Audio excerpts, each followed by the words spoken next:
Hey guys, welcome to the video. Salt here. Today I'll be going over the new melee weapon, the Coda Hirudo. The Coda Hirudo can be acquired from Eleanor in the Hulvania Mall for 10 live heart cells. Live heart cells can be acquired by doing the new Infested Lich system. Unique things about the Coda Hirudo is that on critical hits, you will heal yourself for 5% of the damage dealt and grant the Invigorated buff.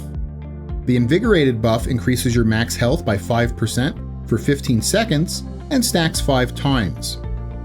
Additionally, just having this weapon out will increase your movement speed by 5%. Another unique thing to Lich-type weapons in general is that you'll be able to pick a progenitor element that comes on the weapon.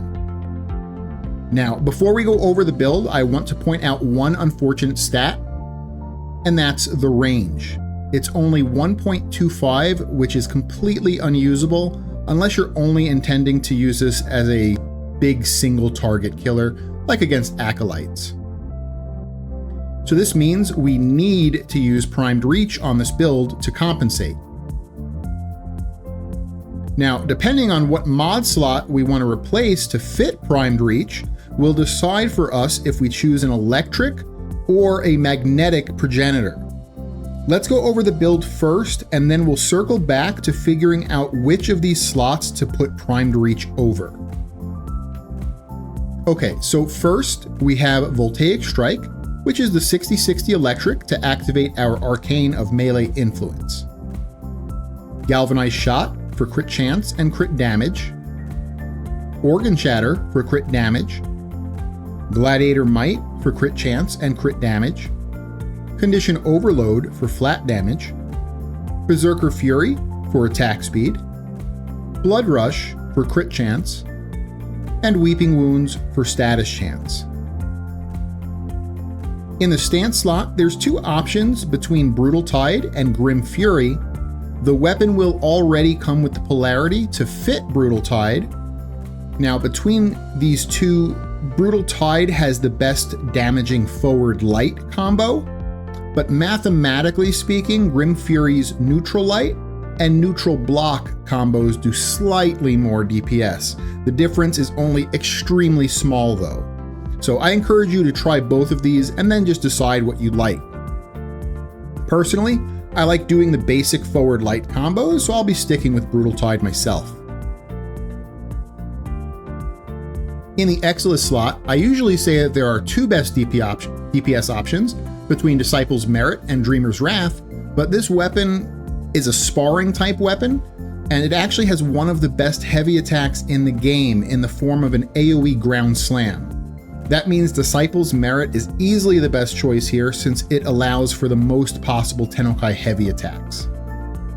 I still want to give an honorable mention to Opportunity's Reach, as this will give your Tennokai heavies more range and give the user a whole 4 seconds to react and press their Tennokai button. So it's really good for older people or people with bad reflexes.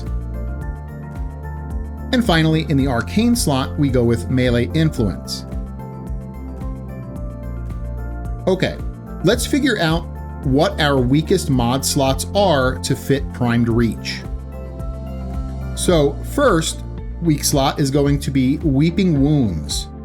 Yes, it's a 440% status chance increase, but other than the electric element, it's super highly weighted in puncture, which doesn't really do a lot for us.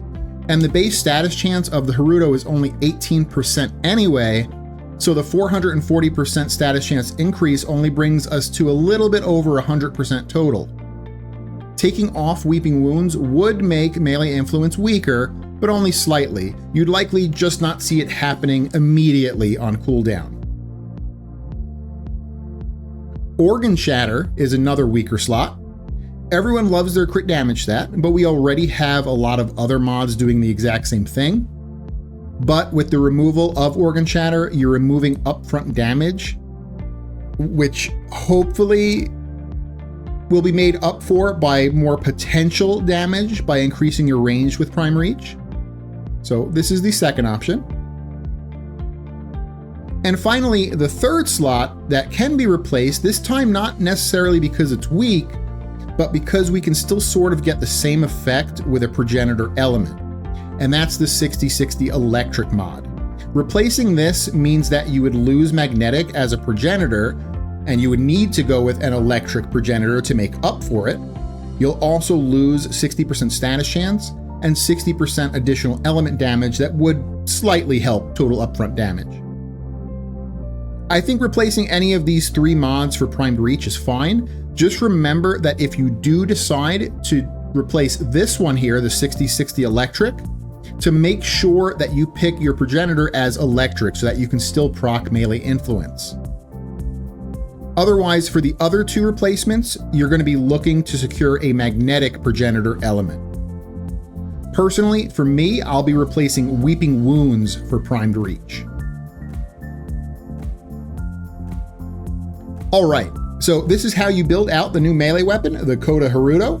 I hope you guys liked it, and if you did, consider leaving a like and subscribing for future content. And so I'll leave you with about 5 minutes of gameplay showcasing the weapon. Thank you again for watching, and I hope you guys have an amazing day. Alright, bye.